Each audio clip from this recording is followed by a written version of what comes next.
I want to make something abundantly clear. I have never been the favorite child in my family. This isn't some exaggeration or a false belief that I've concocted in my mind. It's something that has been a very real and prominent aspect of my life growing up.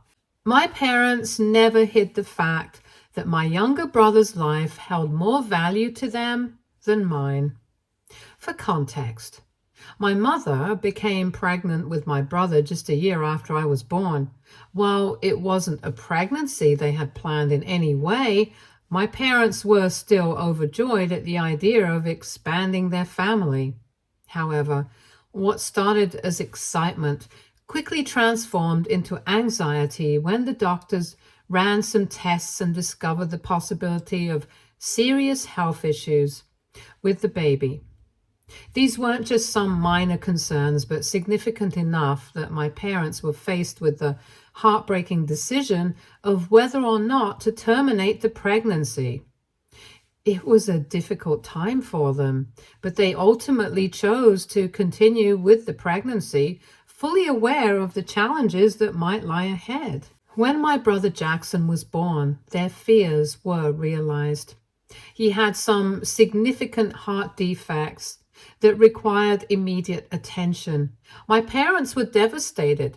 Jackson needed multiple surgeries just to survive, and he spent a significant amount of time in the hospital. His health became the central focus of my family's life, and this shift had a profound impact on everything, including the way I was treated. My parents were consumed by fear, love, and guilt over Jackson's condition, and while I understand that they were dealing with something incredibly difficult, it also meant that I was in many ways sidelined. During the time my brother was in the hospital, I ended up staying with my grandparents because my parents were simply too preoccupied with Jackson's medical needs. They rarely visited me during this period. I tried not to hold this against them. I understood, even at a young age, that Jackson's health took precedence and my parents were doing the best they could. Plus, I genuinely enjoyed my time with my grandparents. They were warm and attentive. Every morning, my grandmother would cook me breakfast, and then we would spend hours together doing simple things around the house, whether it was baking cookies or tending to her garden. My grandfather would take me to the park or read me stories, both of them filled with the gaps that were left by my parents' absence, almost becoming a second set of parents for me. Eventually, Jackson's health improved and my parents were able to bring him home from the hospital. You'd think that this would have been the point where my parents came to collect me, right? They'd want to bring me back too, to reunite the family. But no, that wasn't the case.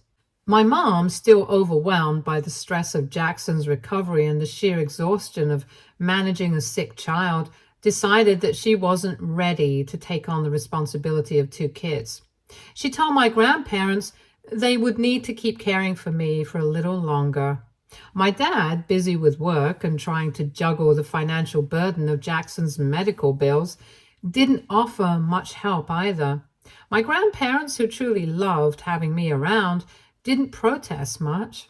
They were more than happy to keep me with them, and while I did feel a pang of sadness knowing that I wasn't going back home, I wasn't completely devastated. I was still in a place where I felt loved, and that comforted me. I think the real trouble began when years went by and my parents still didn't show any inclination to bring me back home. What was supposed to be a temporary arrangement had stretched out indefinitely. I would only get to see them every other weekend, and even that wasn't guaranteed. Sometimes my dad was too busy with work, and other times they simply didn't make the effort to come and see me. It became the norm that my grandparents were my primary caregivers, and my parents became something like visitors in my life rather than actual parents. When I started going to school, it was my grandparents who took care of everything. They would drop me off in the morning and pick me up in the afternoon. They were there from the time I woke up until they tucked me into bed. They made sure I had my school supplies, helped with my homework, and ensured I was healthy. My parents, on the other hand, never checked in with me. It didn't matter to them whether I went to school every day or even how I was doing academically. If I got sick, it was my grandparents who looked after me. It was as if my parents had completely handed over their responsibilities to them. When they did come to visit me, their conversations revolved solely around Jackson. They would go on and on to my grandparents about how wonderful Jackson was as a son, how brave he was for recovering from his surgeries, and how much progress he was making. I don't think they ever once asked my grandparents about me, how I was doing, what was going on in my life, or how I was feeling. I started to feel completely invisible. I can't even recall a single moment where my parents and I spent time together, just the three of us. There was no one-on-one time, no effort to rebuild any bond with me. Everything was about Jackson. Then came the moment that I'll never forget, Jackson's birthday party. My parents threw a huge celebration for him since he was doing so well. They had invited friends, family, neighbors, everyone. My grandparents brought me along with them. Throughout the party, I couldn't shake the deep feeling of jealousy that was gnawing at me, watching Jackson, looking so happy with my parents, doting on him endlessly. The whole event was centered around him, and while I knew it was his special day, I couldn't help but feel completely left out. Here I was, a child too, but all the attention, love, and care I longed for was being lavished on my brother. I don't know exactly when or how, but the overwhelming emotions of seeing my parents around my younger brother just bubbled up. And before I knew it, I burst loudly into tears in front of everyone.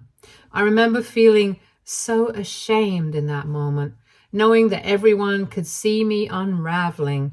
My grandparents, bless them, quickly took me to another room and tried their best to comfort me. But the sadness and jealousy were too much. I think some of the other guests noticed as well and tried to offer kind words, but nothing really made me feel better. It wasn't about the presents or the party. It was about the attention and love I was so starved for. And watching my parents shower all of that on Jackson was just too much for me to bear. Later, after the birthday party, my parents and grandparents had a huge fight. Apparently, my parents were deeply embarrassed by my emotional outburst at the party. They felt it was too childish of me to cry in front of everyone, and in their eyes, my behavior had caused unnecessary attention to fall on them. It wasn't just about me being upset. It had invited people to question my living situation. People had started to ask why I was never at home with my parents, why I was being raised by my grandparents, and whether my parents were neglecting me. My parents were angry that this scrutiny had been directed at them, and they saw my crying as the trigger that set everything off. I could hear them blaming me for putting them in a position where they had to explain themselves. After the argument, a decision was made. I would move back home to live with my parents. This was something I had wanted for years, and yet, when it finally happened, I didn't feel any of the excitement I thought I would. Instead, I was filled with apprehension. The first few days back home were painfully awkward. The house felt foreign to me, and I constantly felt out of place, like I was intruding into a space that wasn't mine. My parents had their own routines built around Jackson's needs and schedule. They barely acknowledged me, and if they did, it was only in passing. I had hoped that moving back home would finally mean they would take notice of me, that they would care about me the way they did Jackson, but it was quickly clear that nothing had changed. Jackson was still the center of their world, and I remained on the outskirts, ignored and forgotten.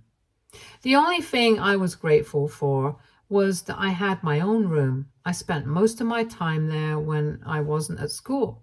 It wasn't because I was happy to be alone, but because being around my parents made me feel more invisible than when I was away from them. At least in my room. I didn't have to witness the affection they showered on Jackson while I sat unnoticed. I would stay there for hours doing my homework or just lying on my bed trying to make sense of it all.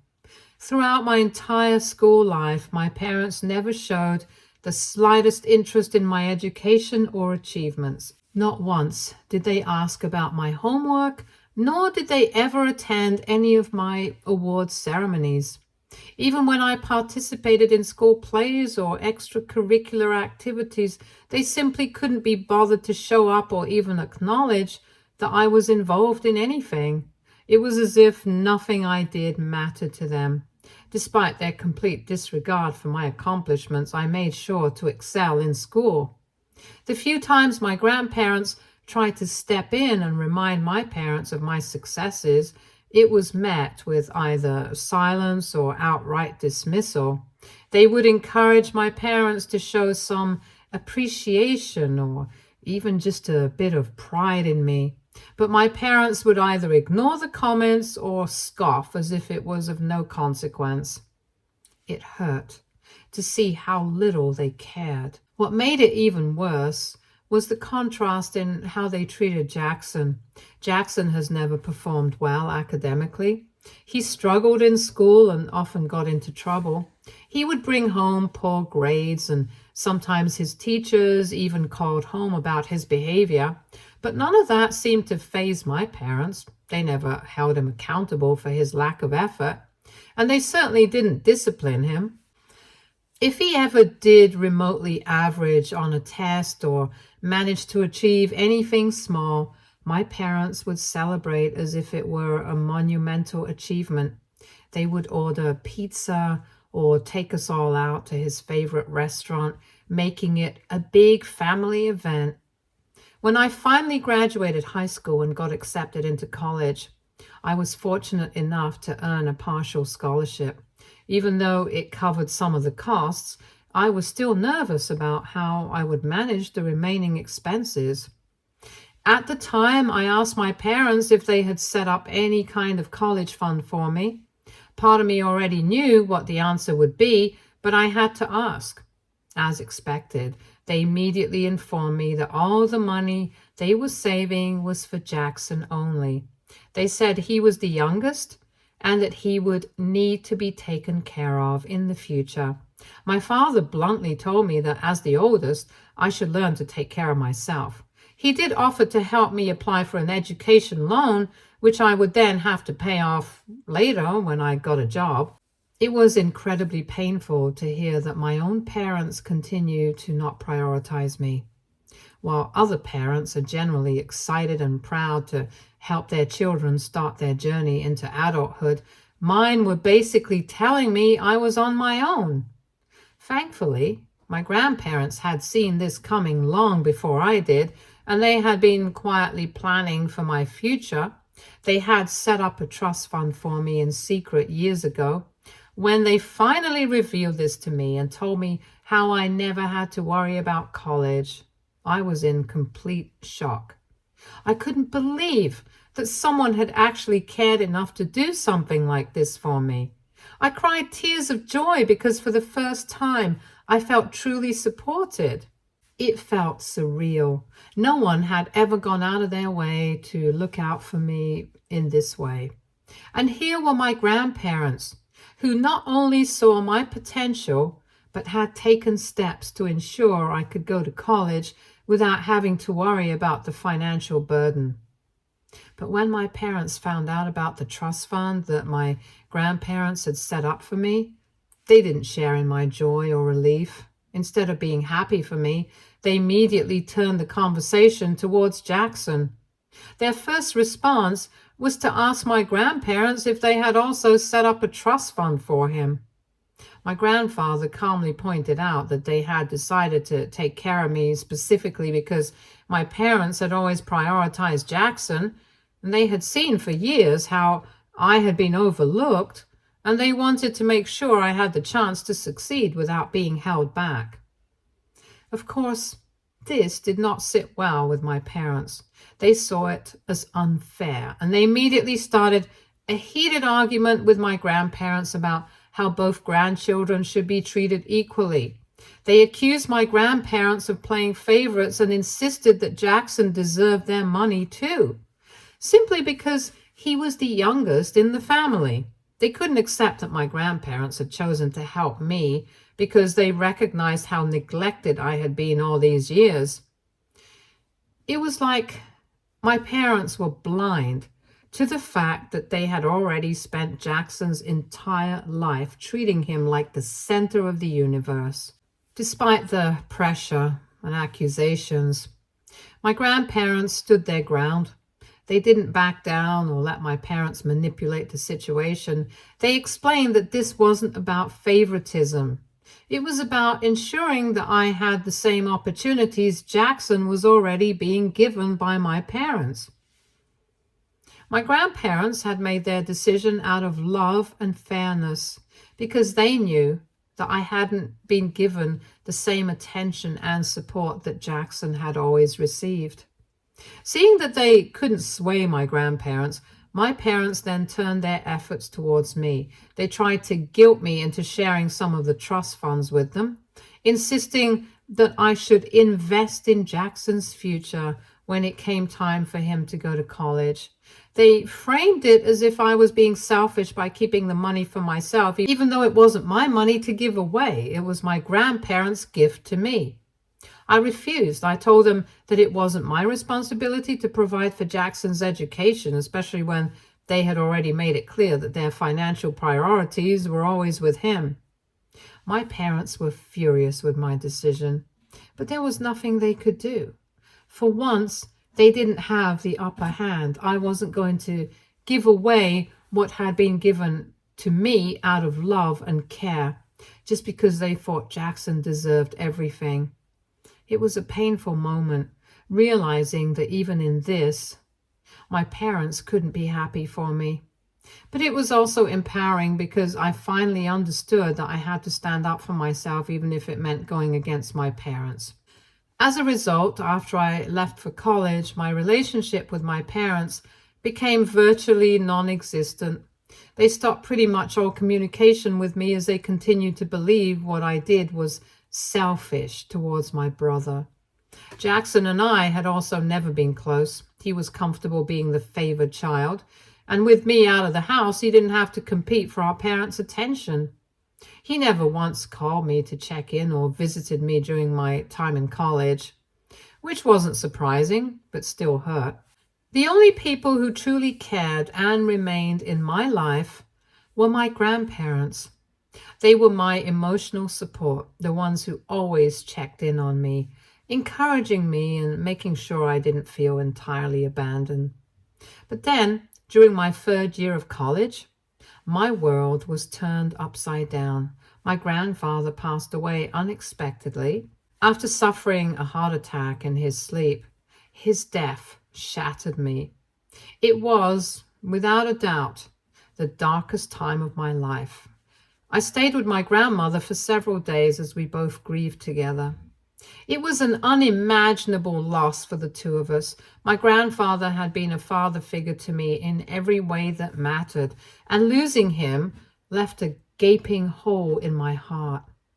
During this painful time, something unexpected happened. I reconnected with my parents and Jackson. All of us were shaken by my grandfather's death, and for the first time in years, we found ourselves bonding over shared grief. Even though I had so many unresolved feelings towards my parents, there was something about the situation that brought us a little closer. It felt like, for a brief moment, the walls between us had come down. My grandfather had even left behind a letter for my mom, and in it, he urged her to stop ignoring my existence and to take care of both her children, not just Jackson. He reminded her of the importance of family and how she couldn't afford to keep treating one child better than the other the way she had all these years. I guess something shifted after that. My parents, perhaps for the first time, seemed to feel genuinely guilty about how they had treated me. Slowly, they began to make an effort to reconnect. They started calling me more frequently, asking about my studies and showing some interest in my life. It wasn't perfect. The pain of the past couldn't be undone so easily, but it was something. I was still angry with them for all the years they had ignored me, for all the times I needed them and they weren't there. But at the same time, I could see they were trying, and that gave me a small sense of hope.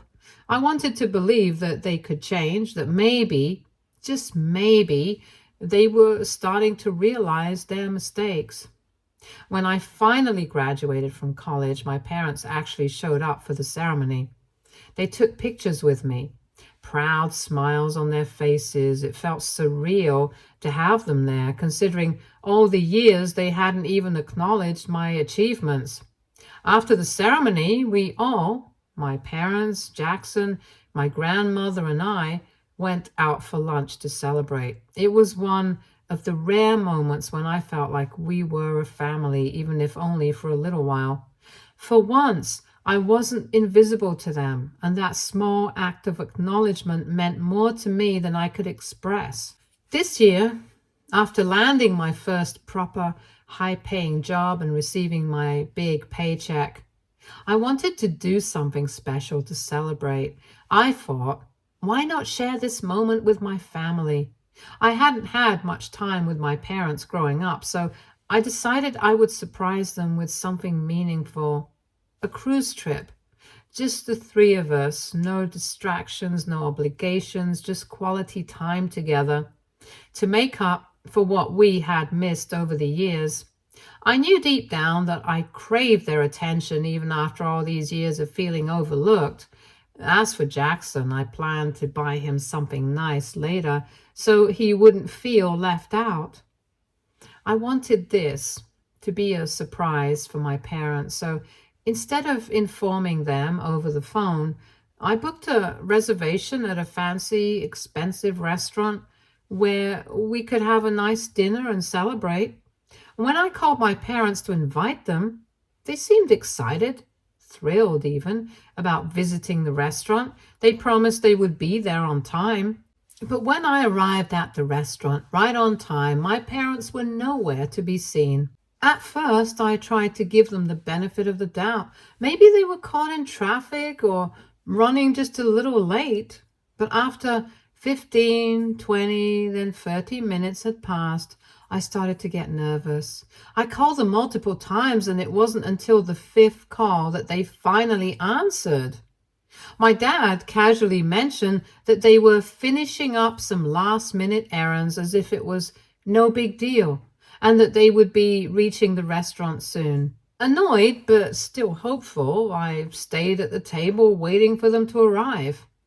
The server kept coming by, asking if the rest of my party had arrived, and I felt more embarrassed with each passing minute. I didn't want to look like someone who had been stood up at a nice restaurant. So eventually I ordered food for myself as I was hungry. I finished my meal, still sitting alone, staring at the empty seats across from me. My calls to my parents went unanswered after that. An hour passed, and then nearly 2 hours. Finally, after my 15th try, my dad picked up the phone. He started apologizing, but I was beyond frustrated at this point. I started yelling at him about what they had been doing all this time and why they couldn't have just told me if they weren't going to make it. "Oh, just stop complaining," he said dismissively. "I'm sorry we're late, but your mother and I got held up at the shop. We found the perfect birthday gift for your brother, but when we got to the counter, we realized your mother had left her card at home, so we had to drive back to get it. Thankfully, the shop held our gift, and we were able to purchase it just now. Jackson is going to be so happy with what we picked out for him. By the way, have you bought anything for your brother yet? You do remember his birthday is in 2 weeks, right?" At that moment, I felt like the wind had been knocked out of me. Here I was trying to share a special moment with my parents to celebrate my achievements and bring us closer. But once again, Jackson was all that mattered to them. They had spent the entire evening shopping for his birthday gift, while not even bothering that I had been sitting alone at the restaurant waiting for them. Not only had they missed the dinner, but they had the nerve to ask if I had remembered to buy something for Jackson. I was fuming, but I tried to keep my composure as I told my dad that they could have shopped for Jackson any other day. They should have respected my time, especially knowing this was something I had gone out of my way to plan for them. My dad's response just made it worse. He brushed off my concerns and said they were on their way now and that we could talk about this after they reached. However, I didn't want to stay there any longer, as I felt so pissed at my parents. I paid my check, got up from the table, and left. On my way back home, my phone started buzzing. My parents were calling me, leaving voicemail after voicemail, saying they had finally arrived at the restaurant and couldn't find me anywhere. I ignored their calls, feeling too angry and hurt to even think about talking to them.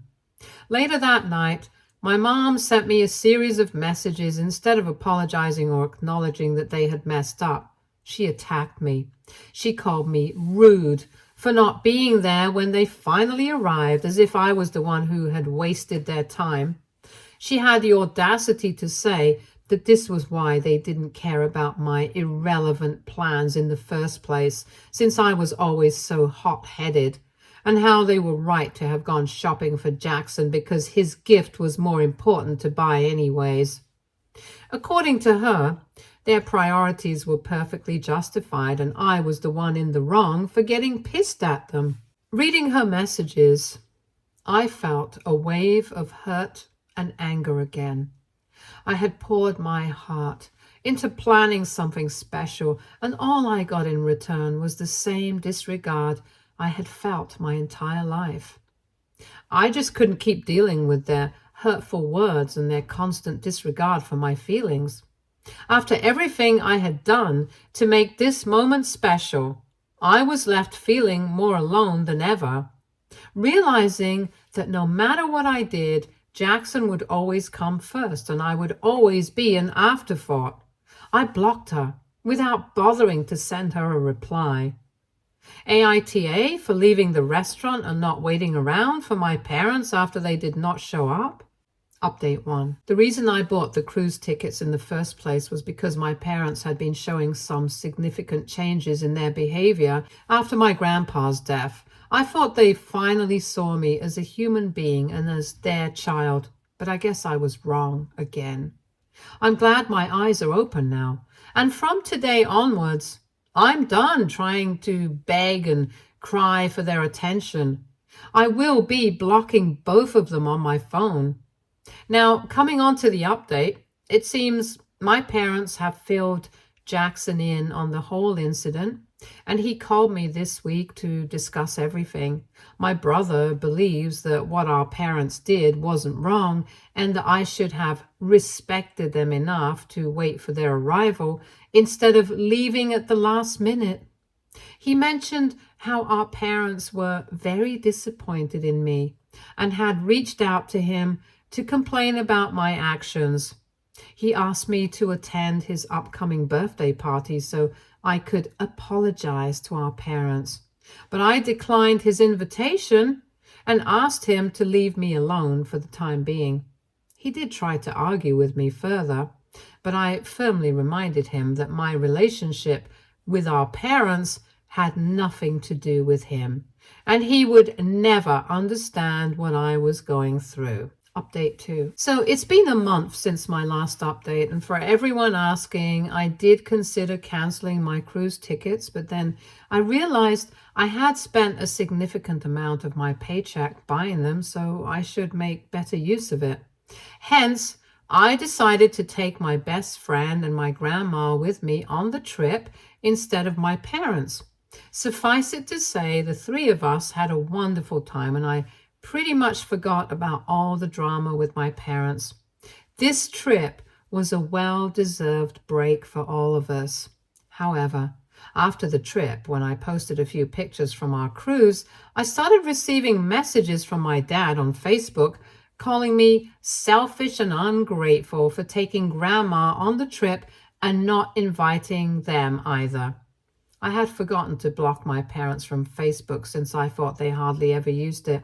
The audacity of my dad to even expect me to take him after everything he and Mom had put me through. He also told me how sad Mom is after I had blocked her and how he wishes for me to just go to therapy and get over my childish behavior so I can stop punishing them for the rest of my life. Update 3. Hi everyone, it's been 4 months since my last update and I am doing fine. I have blocked both my parents and also Jackson. I will admit that since cutting them off, my life feels much more peaceful. I have come to accept the fact that sometimes family isn't what you're born into, but what you choose. Surrounding myself with supportive friends and loved ones has made all the difference. My grandma and I still continue to have a great relationship, and I plan on taking her for more trips in the future. Stay tuned for more stories from our girl relationships.